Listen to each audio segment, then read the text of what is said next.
The Ministry of Health, Wellness and Elderly Affairs has completed a Master Trainers Training Program as part of the OECS Global Fund HIV-TB project aimed at strengthening national capacity in rapid HIV and syphilis testing and improving the quality of laboratory services across St. Lucia.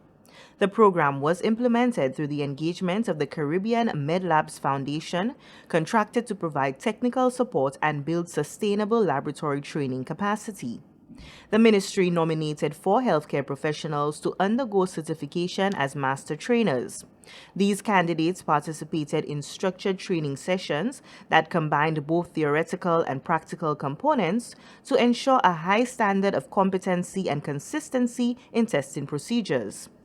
Linda Berthier, Coordinator of Prevention of Mother-to-Child Transmission in the Infectious Diseases Unit, explained the intensity and importance of the certification process and the high standards required of participants. You have to read in advance, you have to study the work because you are now going to be doing a mock training, but it's an actual training because CMLF, which is Caribbean Med Labs Foundation from Trinidad, their director and staff are here to invigilate the process. They're supposed to pass to be able to be certified. So you're supposed to teach the students accuracy in the importance of testing. Lab services are involved. So we got QC samples and live HIV and syphilis samples from the OKEO lab to be used in this lab setting for training. So it's actual training, and they are really pushing for it to be done well because you cannot pass with 90%. It's 100% pass for the practical. Valerie Wilson, Director of the Caribbean MedLabs Foundation, outlined the critical role master trainers play in ensuring consistent, high-quality testing services throughout St. Lucia. It's really important for St. Lucia to have your own trainers so that you're able to ensure that you keep the level of testing as constant as possible in terms of availability to the community, whether at clinical sites from the Ministry of Health or at NGO sites or in the hospital, for example, or at the maternity center at the clinic, and at not just the clinics, but also when women present at maternity, because HIV and syphilis is really important in terms of preventing babies from being born with HIV or syphilis.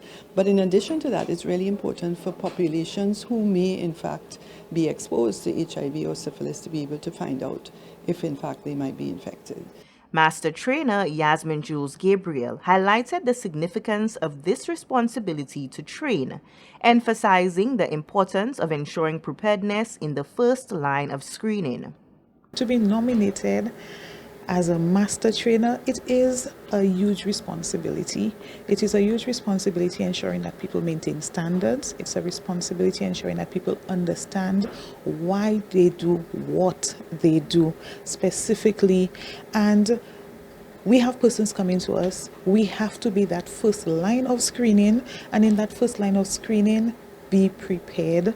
We have to have that confidence in the first line of screening when persons come to us, that they know they can ask us a question and we can confidently let them know what is happening now and what is going to happen next. That's important for people. It helps in their decision making. Beyond technical competence, master trainers are entrusted with a responsibility that extends into education, leadership, and patient engagement.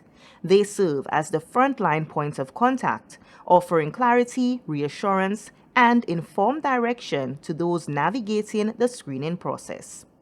From the Communications Unit of the Ministry of Health, Wellness and Elderly Affairs, I am Onika McCoy reporting.